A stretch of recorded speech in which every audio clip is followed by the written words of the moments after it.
Hello everyone, welcome to our Blue Loop innovation session today. Stop ignoring your digital guest experience with LaneTerralever. I'm Alice, I'm events manager at Blue Loop, and I'm joined today by Hannah Tuka, who's director of content marketing at LaneTerralever. Thank you everyone for being here. I'm going to start with some quick housekeeping. Please put any questions you have in the ask a question box at the bottom of the screen, and Hannah will answer those after her presentation. You can also vote up any questions that have already been asked. This session will also be available on demand after it's happened live. Please do chat with all the other attendees in the chat box. And there will also be some polls that will be made available during the presentation. Hannah's going to let you know when you can vote in those. We are delighted to have Hannah here today from LaneTerralever. LaneTerralever is a marketing agency that helps attractions build digital customer experiences and marketing campaigns. They compiled a 2021 attractions digital customer experience report that looked at 100 of the top attractions in the US and ranked them based on their web, social media, and brand experience. You can download this report to look at later using the Download Digital Customer Experience Report button below the screen. Hannah has over a decade of experience in content marketing and social media. She's a self-confessed attractions junkie and loves helping her clients bring stories to life. Hannah's now going to present highlights from this report and share tips on what attractions can do to engage guests online.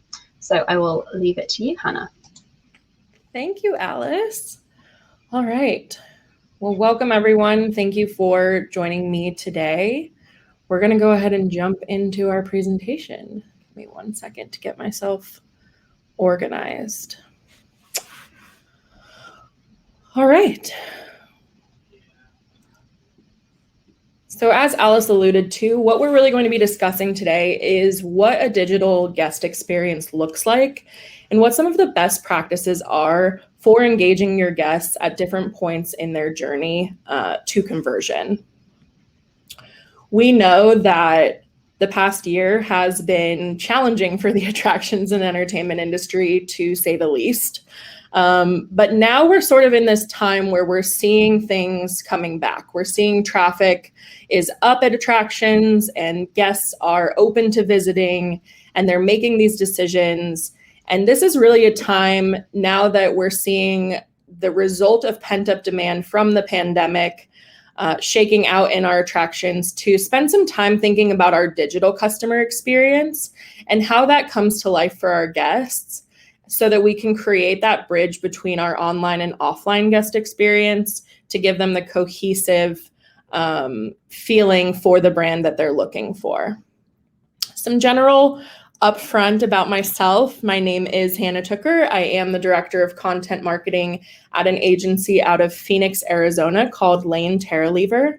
I've been working in content marketing for about 10 plus years, almost 11 now. I started out with a really heavy focus in social media and since have grown my professional experience to content marketing that spans the funnel and really touches all kinds of different interaction points online. I am a self-proclaimed attractions junkie. If you ask around our agency, many people would tell you that I am the attractions guru. I like to spend time at attractions and digging into what the experience is like for their guests. In terms of LaneTerralever, as Alice mentioned, we help attraction brands really hone in on what their customer experience is and bring to life marketing campaigns that take their customers from that lead to a conversion and then ultimately through to becoming a brand advocate. Some notable clients. Phoenix Zoo is one of our favorite clients here in town. We recently worked with the Stratosphere in Las Vegas to rebrand them to the Strat, and they have several attractions on their property. We work with botanical gardens, museums, tourism agencies, all kinds of attractions and entertainment businesses that we have the privilege of helping to build their digital customer experience. General housekeeping items. You're going to receive these slides via email post this presentation. You will also get a recording of this session should you want to go back and watch me talk about this over again. And then finally, this is a conversation. Please engage in the chat with one another. I will be taking questions at the end, and I'd love to hear from you. So feel free to jump in if you have questions or comments, and we will address them. I like to start things off with a quote. I think it kind of grounds us all in what we're talking about. And this one from Gandhi, I think, is particularly important for this conversation. It really just talks about the importance of our visitor.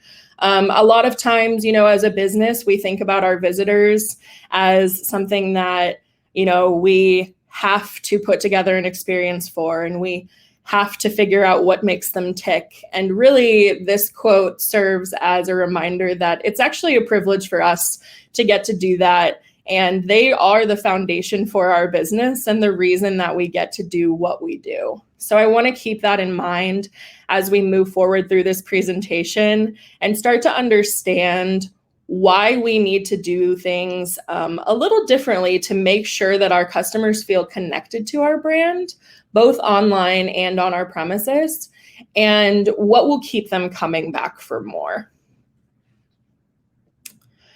So, we know that your digital guest experience can make or break those revenue goals. We oftentimes think about what our experience is like on property. We do a lot to make sure that when guests are coming through our doors and they've got feet on ground, we're making their experience the best that it can be.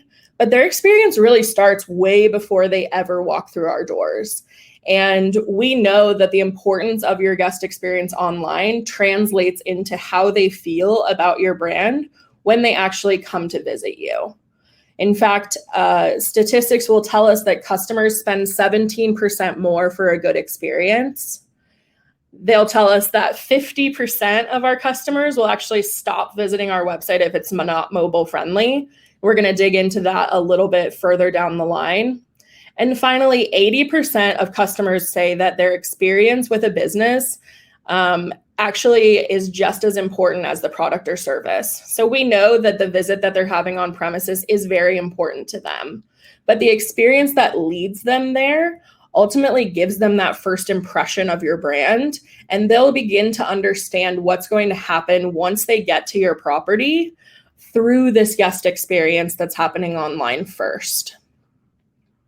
So why are we here? Well, we've spent a lot of time over the past year digging into what's been happening in the attractions and entertainment industry. And what we know is that over the course of 2020, there was sort of this pent-up demand, right? The pandemic was happening, people were not going out, attractions had to change their structure and think about things differently to ensure that they were keeping their brand top of mind during the pandemic. But we're kind of coming out of that now. We're crawling out, and what we're seeing is that attendance for attractions is at an all-time high. And while it is at an all-time high, we know that that's not going to last forever. Eventually, this type of demand is going to level out. And what we really need to be thinking about is how we can take advantage of a time when demand is really generating upon itself because of this backlog to zero in on that digital guest experience so that we can help brands stand apart once things start to resume normal activity. So what we're really going to be diving into today is what that online journey looks like, how travel has sort of changed because of the pandemic, and what the attraction goer's journey looks like because of that. And then I'm going to talk a little bit more about what we're seeing from some particular attractions in relation to that customer journey and how they're engaging with their customers online. And these are really replicable things that any attractions and entertainment organization can do within their own organization to bring this customer journey to life online. So we're going to cover a few things. First, we're going to talk about those travel changes. We'll think through proximity travel versus out-of-state travel and how COVID has had an impact on those things. Then we're going to move into what brand shifts need to be met made to meet those visitor needs. We know that those visitor needs have changed a little bit because of the pandemic, and brands need to react in kind.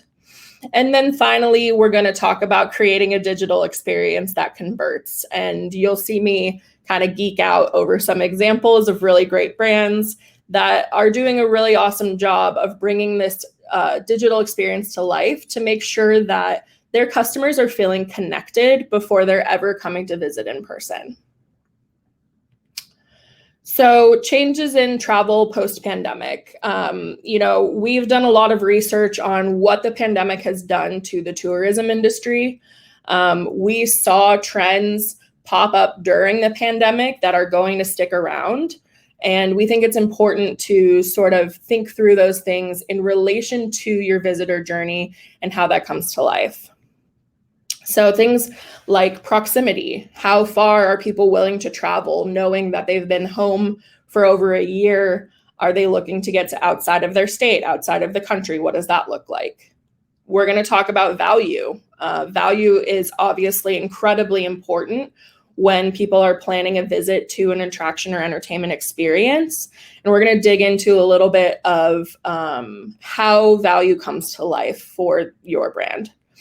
And then finally, the purchase process. Things have changed because of the pandemic in terms of how people want to be able to make purchases and the seamless experience that they're going to expect from brands moving forward. So we're going to dig a little into that as well. When we're thinking about travel, recent studies are telling us that 1 in 5 travelers say that they want their destination to be within driving distance of home. And 56% of travelers are still saying that they want to travel domestically or locally over somewhere international. So what this really tells us is that we have an opportunity as attractions and entertainment brands to bring to life an experience based on where people are coming from. If we think about a proximity traveler, that person might be making their decision much more quickly than someone who's coming from out of state. We're going to talk a little bit about that decision-making window later on, but the real takeaway here is that your digital tactics can be tailored to someone based on where they're coming from so that they understand how they should be planning their travel, whether that's locally or out of state. The next thing we want to think about is, of course, that value. Value for families, 77% of them said it's the most important factor when they're deciding on their holiday. Value can be what's the actual experience that they're going to have for their money, or how can they buy group tickets. And this is really important in those planning stages of the customer journey, considering things like packages, group discounts, add-ons that can make the experience stand apart are going to drive consideration for your attraction over another attraction because you're providing them more bang for their buck. And then the final piece of this is, of course, that purchase experience. We've seen that 40% of online bookings are taking place on mobile, and 57.5 million Americans are going to use their smartphones to book a trip this year. And what that really tells us is that we need a seamless process for booking online, and not just booking, but being able to explore what they're booking, why they're booking it, and what they're going to do when they get there from the palm of their hand. We think that, when you consider a seamless buying experience, they should be able to purchase tickets online, schedule reservations in restaurants if need be, choose add-ons to their experience. And by removing the friction that would require them to go to a desktop to make their purchase, they're going to be less likely to abandon that booking process. And ultimately, when we think about this is going to tie through the entirety of their journey. How do we make their journey as seamless as possible so that they're not abandoning halfway through because they've run into a barrier that they're just not ready to overcome? So speaking of that journey, what does that look like? We know that the attraction goer's journey is kind of twofold, right? And right now, we will pause for our first poll of the day. I am curious to understand how many of you see your guests coming mostly from in-state versus out of state before we sort of dive into this customer journey and what we're seeing in terms of that decision-making window.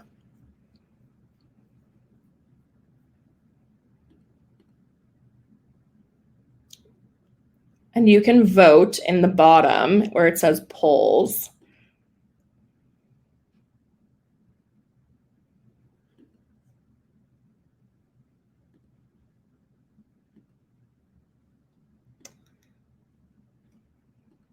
All right. Okay, we're going to continue on. So when we think about that digital guest experience, we think of things through, the lens of an in-town attraction goer versus what an out-of-state attraction goer looks like. And they have a totally different experience, right? So the in-town attraction goer needs less lead time to decide to visit an attraction. Through our research, we've come to understand that decision-making window has actually shortened quite a bit. So if you look at the way that pre-pandemic an in-town attraction goer was making a decision, you might say they were thinking about visiting a museum in their town. And they thought about that on a Wednesday and they planned their trip for Saturday. That window has now shortened. So what we're seeing now is that they're choosing to go and visit an experience in town, and they're either doing it same day or the following day.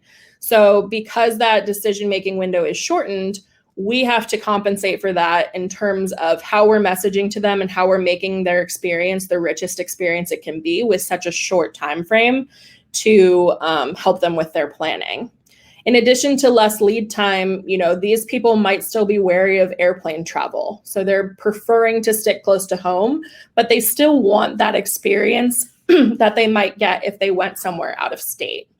And then finally, they're probably more likely to frequent destinations they've been to before. So how do we look at our guests that have been to our destination before and offer them something new to entice them to come back? When we juxtapose that with our out-of-town visitors, we understand that these people are more interested in pre-planning for their trip so they can ensure that it goes smoothly. So thinking through things like itinerary planning, what's around your attraction that they might be interested in so they can book a full visit since they are taking the time to travel. They're also thinking about the logistics and the travel. So how long do they actually need to stay to be able to accomplish everything that they want to do while they're there? And then finally, they really want an experience worth traveling for.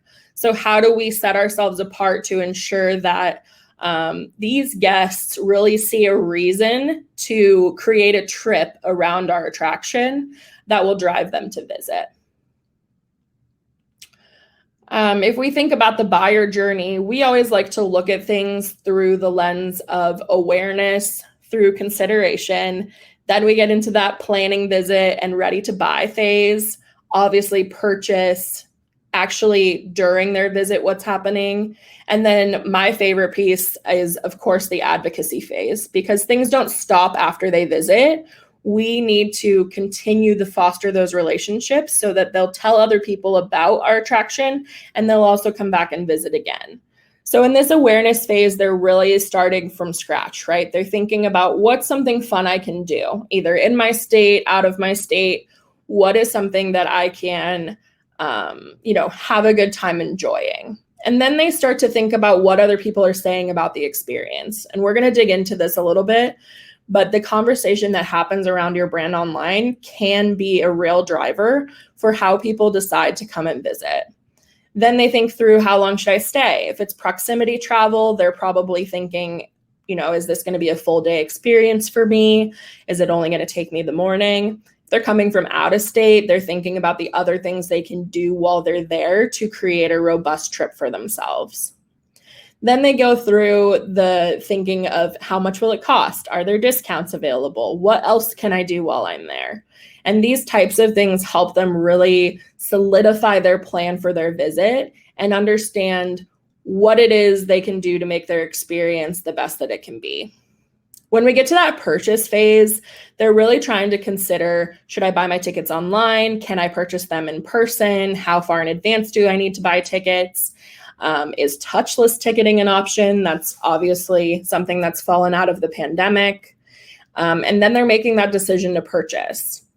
And then during their visit, they're really thinking about, have I missed anything in planning my experience? Is there anything that I wish I would have added on? Is there anyone I can share the experience with? Can I bring someone with me? Should I tell my friends about it? And then finally, we get through to that advocacy phase. And that advocacy phase is really, how do I tell other people about my experience? I went to this place, I had such a great time, and I really want to shout it from the rooftops. One example I always give, I'm a big fan of the San Diego Zoo. So if people tell me that they're going to the San Diego Zoo, I'm very quick to say, oh yes, you should go. It's the best, but you need to get there early. And instead of going straight when you go in, take a right, because in the morning, the elephants get their bath. So creating experiences like that, where your guests are understanding exactly what happens at your attraction and why it's exciting to them, will drive them to share those experiences with other people. I want to touch back on that decision-making window. When we think about in-town visitors, we know that they're moving from awareness to visit in 1 to 2 days. It's a pretty short window, right? So because it's a short window, we need to work in the upfront with our digital presence to make sure that they understand exactly what they're getting, so that they're feeling good about booking that quickly. Out-of-town visitors, you have a little more leeway. We've got about 4 to 6 weeks, sometimes more if it's a really big trip and they're bringing the whole family. And because they're taking a little more time to move through awareness to visit, we're going to have to talk to them more than we would that in-town visitor who's making a decision rather quickly. I'm going to pause here and just touch on our attractions report. Alice mentioned this briefly, but over the past year, we collected the top 100 US attractions, and we ranked them based on their web, social media, and brand experience. So we looked at things like, how are they engaging with their guests online? Are people able to easily understand the benefits of their brand? Are they engaging with influencers? Is their purchase process seamless?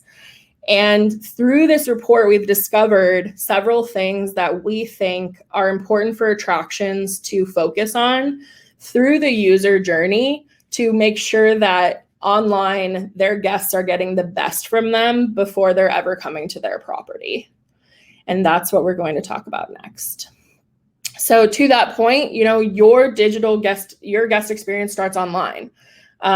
This probably isn't news to many of you, but people do their research before they ever come and visit you. I think about a lot of friends that I have that look at a menu for a restaurant before we ever go to the restaurant because they want to make their decision before they get there. It alleviates some of the fear of the unknown before you get to the experience and helps you know exactly what you're in for when you get there. So it starts with your reputation, right? Favorability or your reputation contributes to 21% of visitor satisfaction. It's actually the second largest driver. But that experience isn't just what happens at your attraction. When we think about offsite interactions, we think about things like social reviews, influencer marketing, your website experience. All of these things are contributing to the way that someone feels about your attraction and how likely they are to, number one, do a first-time visit, but number two, do a return visit. When we think about the way that people interact online, they're doing their research. They're not going to jump into something blind and hope for the best. There's enough information out there for them now to be able to form a narrative in their head about the experience that they're going to have before they've ever come to visit you. So starting through awareness and consideration, we think about how we interact on social media. I always like to think about airlines when I think about this because they do an excellent job of making sure that they're connecting with their guests via the internet, even though, their guests might be on the airplane. So 53% of Americans are saying that they are more loyal to brands that they follow on social media, which tells us that our social media presence is going to be impactful for that visitor journey. And understanding that our online reviews, how our brand engages with our customers, is one of the very first things that our prospective visitors are going to look at. I look at this example from JetBlue, right? This TV isn't working on a flight. That sucks. And they acknowledge that. And not only do they acknowledge it, but they give a solution very quickly so that their guest isn't losing out on the JetBlue brand experience, even though they maybe aren't able to watch TV on their flight. And in doing so, they've built a brand advocate, because what this person now knows is that JetBlue is going to go above and beyond for them, even though there's nothing they can do right now. So making sure that your social media presence is tightened up and that you are interacting with these one-to-one conversations with your customers is going to be essential. We also think about the way that we're leveraging things like influencer marketing. In this awareness and consideration phase, people are looking to other people to tell them about their experience at your attraction. 2 out of 3 consumers say they trust influencer messages more than a brand or company's advertising. We know this to be true, right? The interaction that you have with someone who looks and talks like you do versus the interaction you have with a brand always feels more genuine. And I think because of that, we're seeing a lot of attractions lean into influencer marketing and bringing their guests into the conversation about their attraction to give that firsthand authentic experience. Great Wolf Lodge was one of the top ranked attractions on our scorecard, and part of what they do really well is bringing to life their guest experience. So they're showing people in a really natural way, enjoying their attractions, and from that, giving a first-person point of view that feels really natural and authentic for other people to connect with that isn't necessarily the point of view of the brand. So when we see pictures like the ones on the right, it automatically tells us, okay, if these kids are having a good time at Great Wolf Lodge, chances are my kids are going to have a great time at Great Wolf Lodge. And it ultimately builds that connection that tells them that they could see themselves in this situation with their family.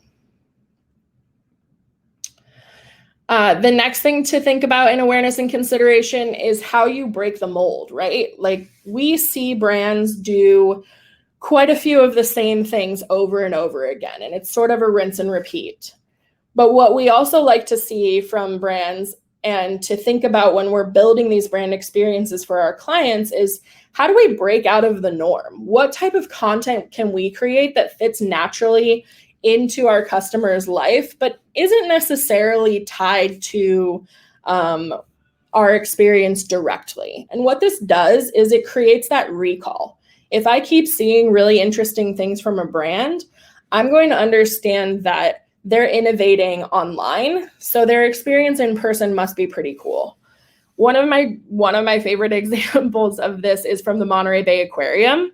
They have a live jellyfish cam on their website, and they have created these Spotify playlists that fit with the different cameras that they have that showcase their experience online. So, for example, they have a playlist called Jelly Cam Jams, and it's recommended that you listen to it while watching the jellyfish cam, and they actually position it as a break from your day. So you spend a little bit of time watching the jellyfish, listening to this playlist, and sort of zoning out. So they're capitalizing on this trend that people sort of need a break in their day, but they're doing it in a way that's really relevant to their attraction, so that ultimately people will be like, well, I love watching jellyfish online. I think it's time that I take this offline and go experience it at the Monterey Bay Aquarium for myself. I think through the pandemic, we saw a lot of shifts in what attractions and entertainment destinations could do because they weren't able to have guests on premises. So we saw a lot of digital experiences come to life. And I don't think that that's a trend that's going to go away post-pandemic. I think these immersive digital experiences that can give your guests a feel for what they're going to see when they come to your attraction before they ever step foot on the property are going to continue. One of our favorites was from Safari West. they actually created something called Zoomfari, which was a Safari experience via Zoom during the pandemic, so that their prospective visitors could understand exactly what kinds of animals and interactions they could have at Safari West, even though they couldn't necessarily visit right now. And what this serves to do is really ingrain in your audience the experience that they can expect when they get to your property, even though they're not able to do it right now. So by giving them, this glimpse behind the scenes, if you will, of the different interactions and animals and staff that they could interact with there, you're building this affinity for your brand, even if they've never actually visited. When we move into that planning and ready to buy phase, this is where your website experience and your purchase experience become really important.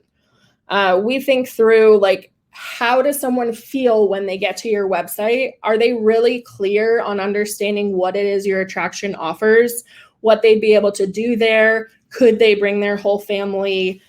Is it just for adults? Things like that. If your website can answer those questions, you remove friction from the buying process so that they don't have to do additional research to understand how they'll interact at your attraction. iFly was one of the highest ranked for our web scorecard. And this is because their website does an excellent job of depicting the actual experience. When you land on their page, you're pretty sure that you're going to go indoor skydiving. I don't think there's anyone who would go there and say, I don't know what this business does. But then they go beyond that to really make sure that their guests understand what it's like to go indoor skydiving, what you should expect in terms of how you're going to feel, how you should come prepared, who it might be good for and who it might not be good for. And by setting these expectations, they're driving the excitement to get someone to come in and try it for themselves, but they're also setting a realistic expectation for people before they ever step foot in the actual iFly locations, so that they know what's going to happen when they visit the attraction. The other thing that we're thinking about here is, how does our purchase process actually look across our site? How are our visitors able to do their research and understand who we are, and then ultimately drive through to purchase? The California Science Center did a really great job of taking a mobile-first approach when they built their new website. And what we really liked about this was, if you visit their site on mobile, it is a visually rich experience. But the better part of this is that they've taken the time to think through how their user would move through their website experience on mobile. And what I mean by that is, they come into the experience and it's very clear to them where they need to go next on a logical path of exploration, so that they're not having to guess where they should get to ultimately understand what they can do at the California Science Center, and then how they can book tickets and move forward through to conversion.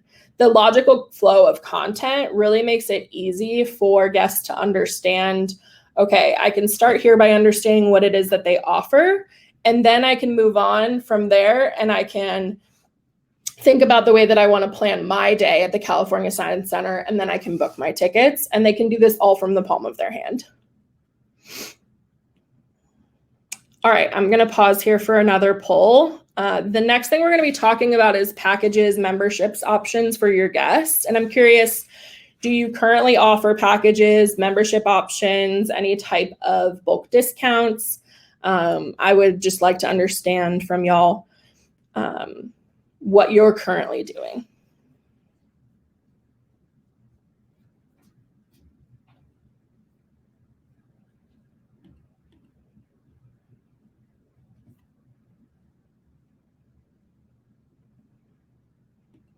All right.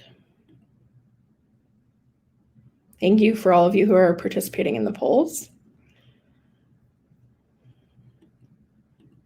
Okay, so as I mentioned, when we're moving into that planning and ready to buy phase, this is really where we're seeing those deals come to life, right? This is the place where we're talking about value. And value, as we know, is a big driver for the decision-making on where people are going to spend their money. I think about Six Flags as a really great example of limited time promotion, packages, and things like that. But the other thing I think that's unique that they do, that they offer, is a season pass. When we think about attractions, sometimes we don't think about the fact that people would want to come back over and over again over the course of a season. But if you think about Six Flags, with a season pass, this is a guaranteed engagement thing that families can do over and over again for a set price. So they can budget out the amount of money that it costs for a season pass, and then they can have this recurring fun activity for their family that they can engage in over and over again. And the cost is already associated with what they've budgeted for that season pass. And then, of course, from here, you have those add-ons, right? Like, what are the things that we can sell them on premises to make their experience even better? And we're going to talk a little bit later about their loyalty program and how that fits in here as well.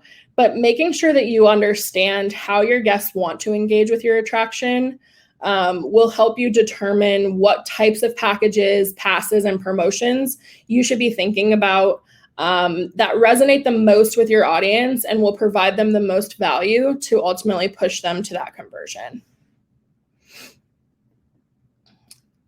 As we move into the purchase and visit phase, I touched on this before, but the experience doesn't really end at purchase, right? We're purchasing, but then we've still got a lot of planning to do before we actually come visit.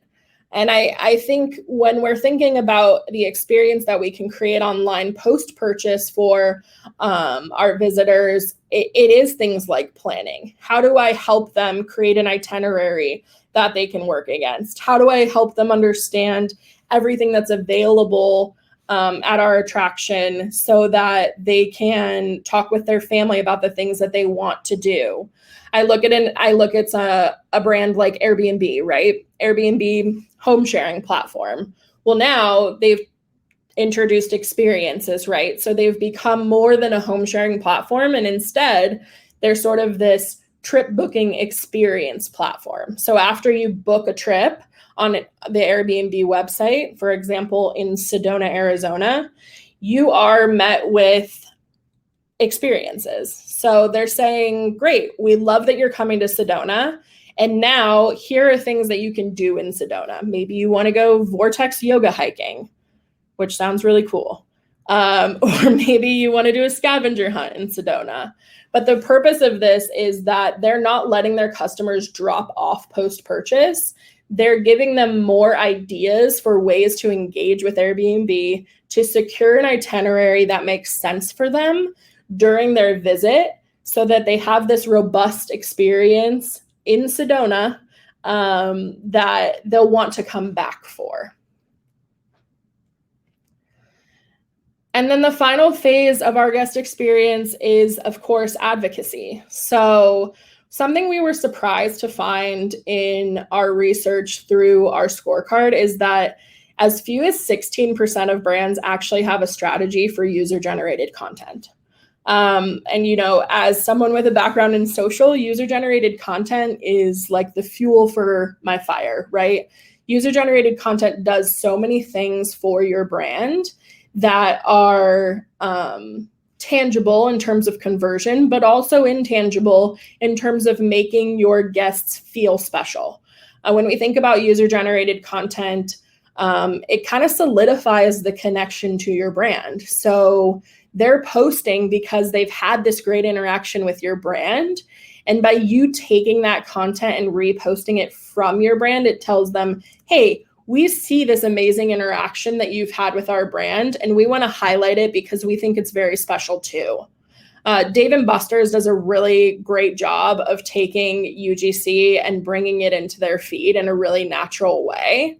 I think about the way that they invite their audience to be a part of who Dave & Buster's is as a brand. And if you go to their feed, their UGC fits seamlessly into what they're already doing. But what they've done is, by crediting the people who posted these things originally, they're saying, just as much as you enjoyed coming to Dave & Buster's, we enjoyed having you there. And we're going to show you, by giving you that little bit of praise and that little bit of recognition on our own social channels, to show you that we're so happy that you had this experience. The other thing that I'll mention here is that UGC is great for especially attraction brands who maybe have a smaller content marketing budget, because you don't need money to get user-generated content. User-generated content, if you're providing a great attractions experience, is going to come to you. You're going to be tagged in things. And by asking people to use their content, you're fueling your own content strategy in a really seamless way that provides this authentic experience to your audience and ultimately gets them connected with people who could be them at your attraction, but also allows you to have more robust content to post that fits with your brand. I'm going to stop here for one more poll. And I'm just curious if you all have or are working on loyalty programs for your guests. And I'll give everyone a minute.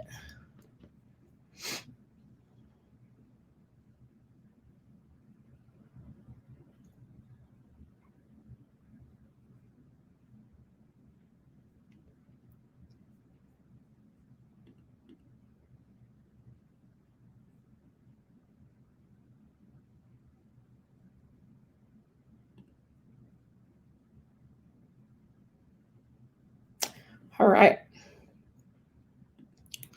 Well, no surprise, the last piece we want to talk about in terms of our visitor journey is, of course, loyalty. We found through our research for our scorecard that 42% of the attractions we assessed actually didn't effectively communicate the benefits of their loyalty and membership program.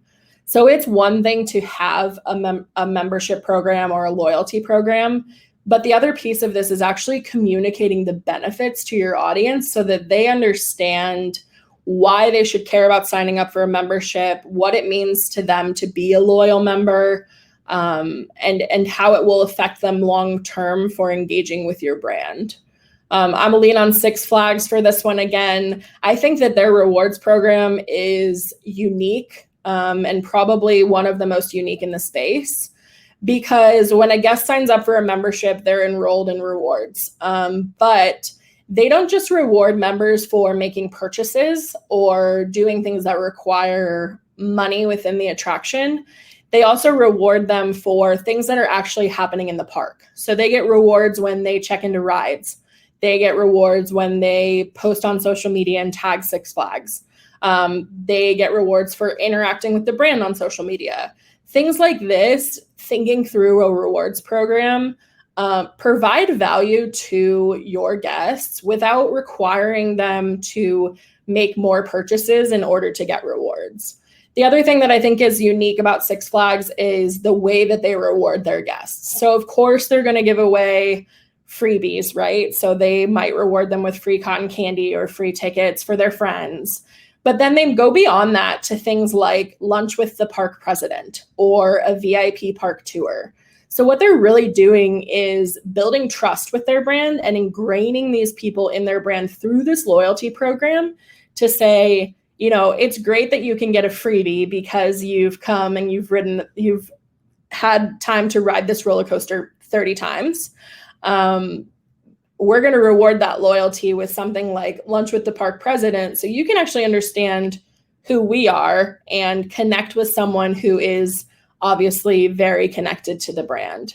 So when you think about your loyalty program, it's important to understand what's important to your guests and why your loyalty program should ladder up to the things that matter to them. So, it might be, if your attraction is a museum, they might come visit every Tuesday afternoon. And if they do, maybe there's some type of reward they get for being a visitor that comes every week. Thinking through the way that your guests interact with your actual attraction and then how you reward them for being a loyal guest will create a really positive engagement for this membership and rewards program that sort of goes beyond just saying spend money with us and we'll reward you. All right. So the next steps from here, I went through a lot of information with y'all today. You are going to get these presentations, as I mentioned. You're also going to get this recording. But the other thing we would love for you to do is to download our attractions and digital customer experience report. This report really dives into these top attractions and what we've seen from them in terms of how they're engaging their customers, again, on web, social, and through their brand presence. And in doing this, we'd also love if you took the time to request a free assessment. We would love to talk to you about your attraction. We'd love to walk you through the scorecard and think through how we would score your attraction, some quick wins, what those might look like. Any type of conversation to help you better your digital customer experience is going to be really important to us. And so this button at the bottom of the screen will allow you to download that digital customer experience report and get in touch. In addition, my email is provided in this presentation. So if you have questions, you can reach out to me directly via email. I'm happy to take those questions, and I will respond right away and give you the information that you're looking for. And with that, I think we are going to move on to Q&A, and I think we may have lost Alice. So let's see here. I'm just going to go through these questions and we will answer them. This first question says, how important is messaging health and safety precautions to guests in the decision-making process? Through our research, we found that having the health and safety precautions that you're taking up front really do a lot to quell some of the fears that people might have about returning to a specific attraction, especially if your attraction is what we would call like a high touch attraction. So thinking about, places where people are going to be touching a lot of things. Science centers are a good example. Sometimes children museums, things like that. You're going to want to be very clear about how you are keeping things clean and safe so that your guests feel really comfortable coming and visiting you. The next question is, with the pandemic, attractions had to go completely pre-booked. Now that this isn't necessary, are we finding that our clients are keen to keep focusing on pre-booking or allow walk-ups? I think this is an interesting question. I think it sort of depends on the attraction, but I think a lot of what we've seen is that people are really interested in keeping this pre-booking structure because it makes things a lot easier in terms of organization. If you're pre-booking and you know when you're coming, you have the opportunity to set up your entire day before you ever get there. And the brand has an opportunity to understand who's coming and when. So everyone's prepared for what that experience will look like versus if we're allowing walk-ups, we may not understand the volume of people that we're going to be expecting. So preparing for that as we're going through this reopening process can be a little more challenging. I anticipate that with certain attractions, we're going to see walk-ups come back full force. But that's a great point. Yes, I think the pre-booking is here to stay. I think we get a lot of information from that, and our brands aren't looking to move away from that. The next question is, are any attractions more likely to see slower guest returns than others? I think to the point I made earlier, some of those more tactile attractions might see a slower return just because people aren't necessarily ready to go out and touch a bunch of things. But I'm saying that knowing full well that Disneyland is packed every weekend and people have to touch things to be on rides.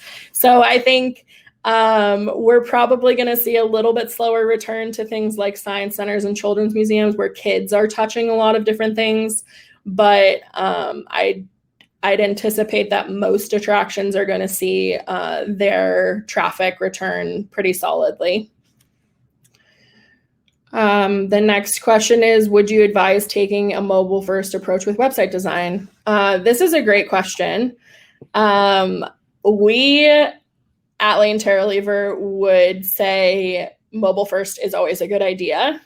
We design with mobile in mind. So when we're thinking about a website, we need to understand what's happening on desktop, but we also need to understand how that looks across any other device that our customers might be coming in from. We know that we're not just serving a desktop audience, and especially today, mobile is, used more highly than desktop. So thinking about the way that your desktop experience translates into mobile is really important. Thinking about the way that, buttons work differently on a mobile phone than they do on a desktop. People might navigate the site differently than they would on a desktop, things like that. What channels are on the rise for engagement and attraction spaces? Any one-off like the Spotify? This is a really good question.